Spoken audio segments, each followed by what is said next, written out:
Madeline Cheah is going to be giving our next talk. She's a consultant at Cambridge Consultants, and the talk is on towards autonomous cyber defense using cooperative decision-making for cybersecurity. Looking forward to it. Hi everyone, I'm Madeline, and there we are. And today I will be talking on cooperative decision-making for cybersecurity, which is where the name comes from, Co-Cyber.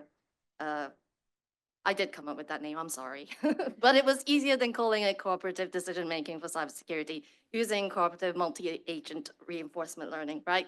So there you go, Co-Cyber. So basically, we started from the premise that autonomous decision-making in cybersecurity and especially autonomous response and cyber defense was desirable, but very challenging, as I'm sure you can imagine.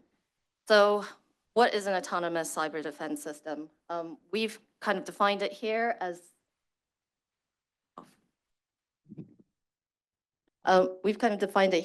any system, decision-making system with expert-level capability, beginning with detection and ending with being able to recover, prove, or correct the vulnerability used.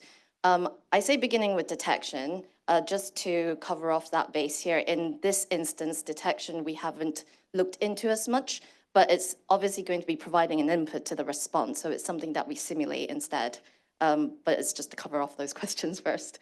And here we'll be mostly talking about operational time response. So any of the decisions that could be made at design time, like in putting in authentication mechanisms and so forth, were also considered out of scope.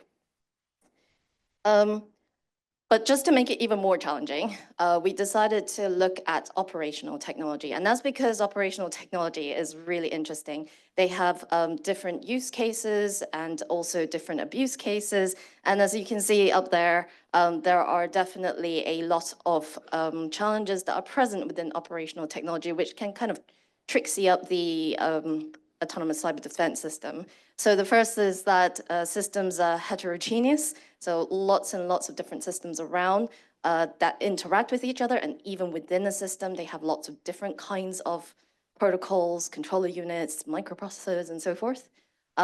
Quite a lot of them is legacy, so it's not unusual to find software and hardware in them that have been created 20, 30 years ago. A lot of them is bespoke, very customized for their use. And as a result, it's very opaque. Most of these things are black boxes. The other thing with operational technology, and I'll come on to the scenario that we applied this autonomous decision-making to and autonomous cyber defense to, is the context awareness. And context is really, really difficult when looking at autonomy, because in this case, there are multiple dimensions of it, and also there are lots and lots of interesting interactions. So the first is this, what we call the rare signals problem. So based on the scenario that we looked at, and many other operational technology scenarios, just because the signal is rare doesn't mean it's malicious. So to give you an example is an emergency brake. An emergency brake is always an anomaly, but it's not always malicious, and it's its context that makes the difference. The second is user awareness and response. That was a really interesting one to consider and explore during this project. We've been doing this for almost 3 years now. And that's because the user or the operator of operational technology is not a cyber expert generally. They'll be the driver of the car, the operator of the machinery. Unlikely that there may be a remote operator connected, but either way, you're getting a whole set of different user awareness and response and situational awareness. The third is safety interactions. So we spent a lot of time exploring the fact that your security response may be good for security, but it may not be good for safety, and it may not be good for the mission. So at the end of the day, which decision do you make? Do you make the security response, or do you ignore it and keep the safety of the vehicles or the operational technology sort of intact? Or do you take a balanced view, or do you not respond at all? And all of these decisions are a bit different when you're looking at that sort of safety interaction. Looking at comparative frameworks, so when we were looking at autonomous cyber defense, there are sort of two sets, as we can see. You've got the rule-based type stuff, which is your attack defense trees, playbooks, sort of role-based game theory and graph theory and so forth. And you've also got a probabilistic sort of approach. So, you know, machine learning, we've used reinforcement learning, and here we've used multi-agent reinforcement learning. And, you know, both have pros and cons. So with role-based systems, they tend to be a lot faster. They're also easier to trace, as in they're traceable, tractable, explainable, and they're also really good at defining, like, you can prove them formally, even if you need to.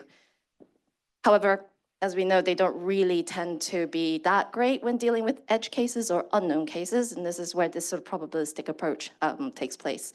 Now, for this particular piece of research, we used the probabilistic approach because context, lots of unknown problems, the systems themselves are kind of black boxes, and on top of that, we took the reinforcement learning approach because of the context issue, and then we took the multi-agent approach, which is able to divide a massive context up into little decisions, and I'll explain that through in the next slides.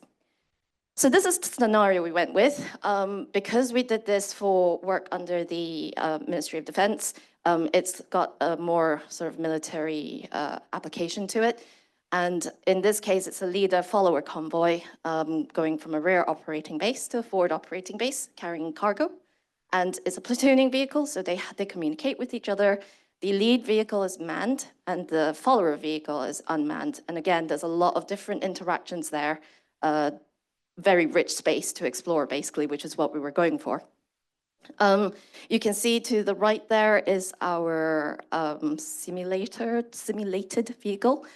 So we followed what's called the Generic Vehicle Architecture, or GVA specification, the NATO one, to create a simulation or of some of the modules that you might find on this vehicle. So navigation, human-machine interface, vehicle-to-vehicle module, and engine control unit, and so forth. And in the follower, you can see sort of time, distance sensor, and cruise control. So a very rich space, and they're all connected to each other through a DDS backbone. So having a high-level scenario like this allows us to kind of scope the cyber attack, and that's because when we are looking at how to evaluate the agents at the end, we want to know a little bit about their expected behavior, but also allows us to help break up this context for that multi-agent architecture. And if I go forward, you can see the entire sort of framework in this diagram here. So if we take a look at a singular vehicle for now, it comprises so many different parts. And really, the idea behind this was that defending one part of the vehicle, like its engine, is totally different to defending another part, like its camera, which is, again, totally different to defending another part, like its control algorithms. And because you had so many different sets of contexts, we split up those decisions into what we've called nodes, and each node consists of one or more agents. And they talk to each other. That's the cooperative part. They communicate with each other to come to a decision on cyber defense as to what is the best way forward as they're moving from this rear operating base to a forward operating base. Each co-decider node, the idea is then sort of specialize in defending that particular functionality. So as we were going through the project with the high-level scenario, we came up with a series of threat models. So this is actually the second one we've built on a first go at this. So the first go was publishing a false fire alarm, and this one is looking to divert the convoy.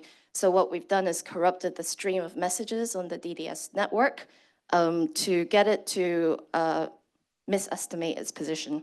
So basically, we went with the insider attack or supply chain, where there is a module, potentially malicious module, that has been triggered to send some of the corrupting messages. And we assume this is possible in terms of the reality or realism of it, because DDS specifications are not by default included. And the hijack module is then able to send a series of spoofed navigation messages, cause a diversion. So you can see from the attack defense tree there, that there were a few defenses, and each of those defenses, one agent is responsible for. So do we isolate or not? Do we block or not? Do we power down or not? And so forth down the line as you're creating your attack defense tree. And all of that basically goes up into an aggregation agent, which talks between themselves to decide on the best course of action. And all of these agents together form a node.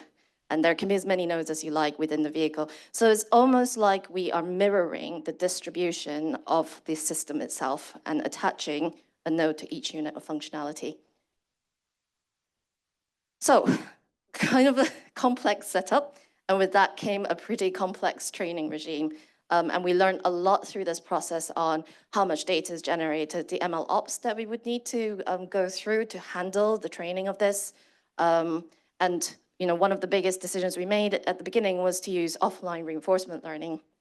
So we kind of decoupled the exploration and the exploitation phase, and we basically recorded logs of the scenario exploitation, then used those to update agents. So as they are exploring, they are frozen, and then they get trained. And the reason for that is that we can then use those exploration logs as effectively a supervised training set, which means we can also pick and choose which training runs are most appropriate. And this is really important as we come to talk about the missions, right? The rewards, because obviously reinforcement learning is all about the rewards. Curriculum learning we used as well, so agents are presented with progressively more difficult problems. So for the first scenario, the false fire alarm, it was much less complex than looking at how to prevent a GPS diversion. But we can also give it more variety based on the range of attack scenarios, the parameterization of the scenarios, like how long they run for, how long does detection take, and so forth, and the vehicle actuation possibilities. Agent matrix training, basically the aim is to stop each agent from becoming fragile to other agents, to changes in other agents, and this is a uniquely multi-agent problem. And so again, based on the experience logs, we run different sets of agents and not always the best ones, so that it's kind of robust to a variety of performances. And also the simulation generation has a variety of settings that the ML engineer uses as well. So things like what the attacker is doing, the vehicle location within the simulation, GPS noise. We've got things like difficulty, like error tolerance within some of the simulated modules, how long a fire lasts before damage and so forth. Got some architectural ones. So as we're training agents, we are actually keeping copies of different versions because they have different observation spaces and different, and have been trained differently, and using different varieties of those also helps to discover which one's best for which. The reward scheme that we have at the bottom is conversely very, very simple, but also makes training a lot harder. We use a sparse feedback because first of all, we have so many agents within the system. Using dense feedback for every time step for every agent within the system is would be very difficult. The second is that coming back to that safety interaction, coming back to the user awareness, and coming back to which decision is best for that point in time. Really, we took the view that it was the mission that was important. Whatever decisions you take or don't take, as long as you get there on time with your cargo, that is considered great. All your decisions have been good, or most of them have been good enough to get you there on time. Or if you don't get there, no matter what decisions you've made, those were bad decisions. And so we've done that. The trade-off to this, obviously, is that we need a lot more simulation and a lot more data and a lot more variety to make sure that all the agents pick up the right signals. So talking about developing the agents, we then had to, we trained them, we ran them in the simulation, and then we needed to find a way to evaluate them. So in this, we basically created a model testing framework. So you can see the diagram there, and please read the paper if you'd like more detail. But the end result is basically something that we can present in a nice format, which is that single agent node, so if you imagine a node, if you remember a node is coupled to unit functionality, that node can contain one or more agents. So the ones that contained only one agent against our GPS divert attack were successful 100% of the time with the maximum reward. Multiple nodes can work together as well. So the reason why the GPS attack was a lot more complicated was because two agents did have to work together. First, to stop the malicious messages, so to block or isolate or firewall. And second, they needed to reset the navigation module because its corrupted state meant that even if you stop the messages, it would still continue misestimating. So you can see here that we had two sets of scenarios here and scenario variants. So although there's a GPS divert, we also had a GPS divert that had a stateful module. So that's a module that implements a filter if your position is too far away and rejects all noise. And the other is from varied attack source. So we had the attack come from different parts of the system. And you can see that generally they had good rewards. For the varied attack source, we have a little bit of an erroneous decision there, which is why, you know, it got a 0 there. But basically, it shows that the multiple nodes can work together. So here's a video of basically what I was talking about. And you can see on the left that there is no CodaCyber, and on the right that there is CodaCyber. And the little blip there is as it's recovering from that effect. So this is taken directly from one of our simulation tracks. So on the left, it continues to misestimate its position. On the right, it recovers. So saying that, we do have some major discussions to be had about this non-magical solution, but very good one nonetheless. But two major challenges that we wanted to look at. The first was generalization. So one of the first things all the agents did was game the system by pre-blocking everything. Because if I just block everything and close everything down, then the attacks never have a chance to work in the first place, which it was very frustrating, yes. So we had to do quite a lot of work in terms of data set balance, data set quality, and so forth to overcome that problem. The second was finding that balance between a really generalized agent. So, you know, taking the ACL, the access control list agent, for example, it's deployed in like a dozen places on the vehicle. The components that it's deployed to are not all the same. And trying to train an agent that, and it's got a list of rules that it needs to apply, and trying to train that agent to have it generalized across any given deployment was so difficult because the state space was so big that we had to then narrow it down and just kind of keep exploring what that balance is. Dealing with large data sets, I mentioned before, we had lots of learnings from ML ops, but we're basically talking tens of millions of simulations and all the data that comes with that.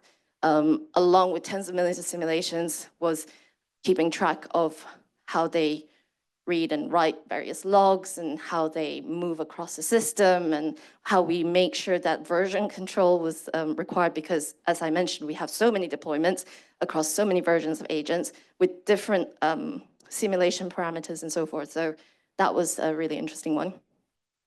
Of course, we don't just want to keep it in simulation. I mean, we're going to keep going in simulation because of that faster than real time advantage, but we also want to make sure that we move it across to a real system at some point. And we're doing that by ensuring that we continue to use a bare CPU envelope, or the simulation of one anyway, making sure that we have domain expert judgment on the scenarios. So things like how far do the vehicles platoon from each other? And are these attacks in any way going to interfere with the military user? So we've been asking a load of experts whether these scenarios are plausible. And then also moving towards real deployment, so use of a digital twin or scaled robots and so forth. But basically, CodaCyber can successfully defend against a simulated attack, and in fact, defend against multiple kinds of simulated attacks, or 2 kinds so far. And we think that this then is kind of the first step, demonstrates that viability of using a framework to assist in autonomous cyber defense of vehicles. and actually looking at the sort of distributed system, also potentially other operational technology. And just to say, there's a funding acknowledgement there, and please, thank you.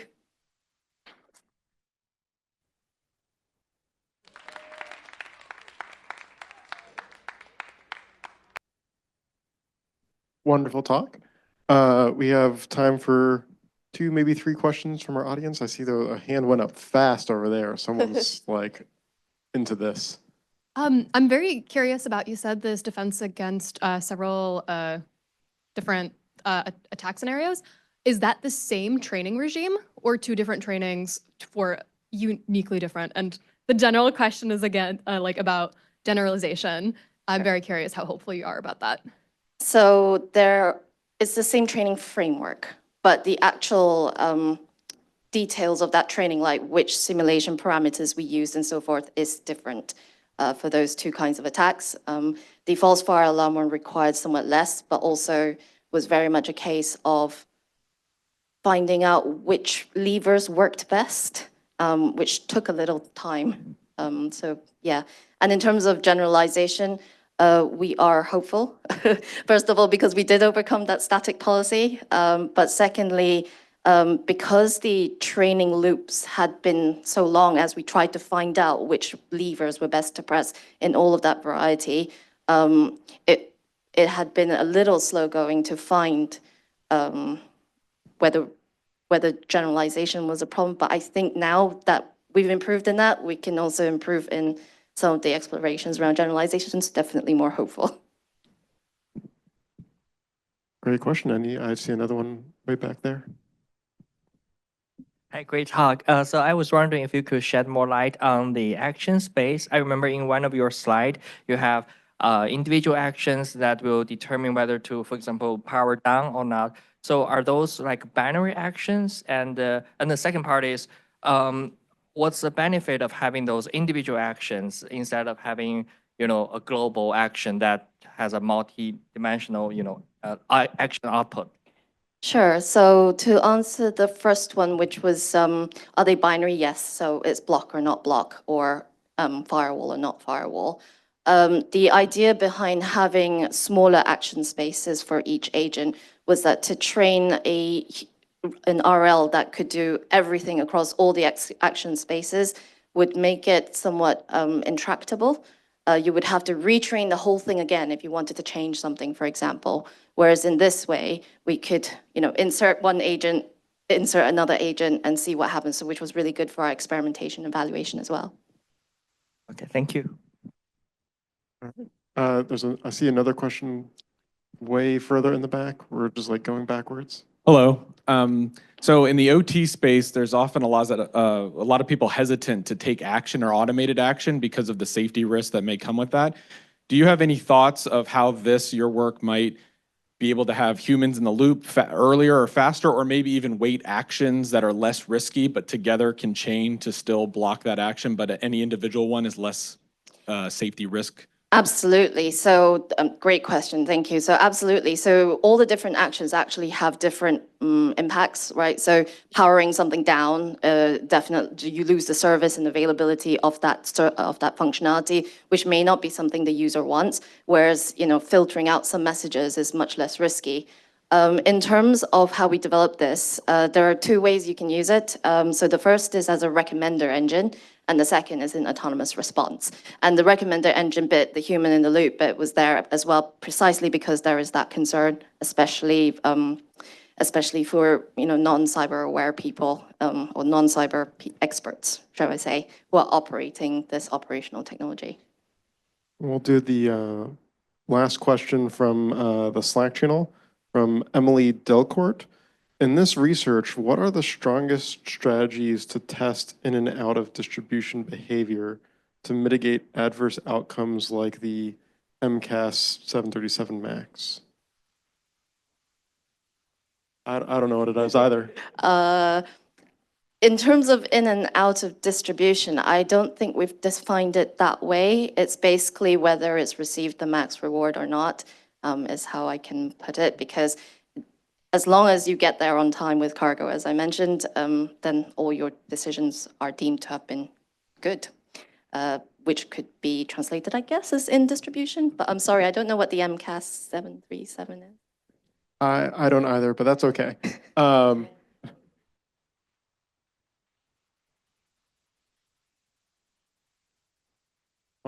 Do you want to use a microphone so that people can hear you? The MCAS was a system on the 737 MAX that controlled the I don't know if it's a pitch or, whether it's going up or Right. down. And it was foobarred, and that's why 2 MAXs crashed. Right, okay, so the fact that it crashed or no arrival or the worst case scenario, we would train using that as a zero reward. And therefore, again, if you ended up in that situation, that's, no matter what decisions you've made, is all out of distribution. Right. Well, let's give a round of applause again for our speaker.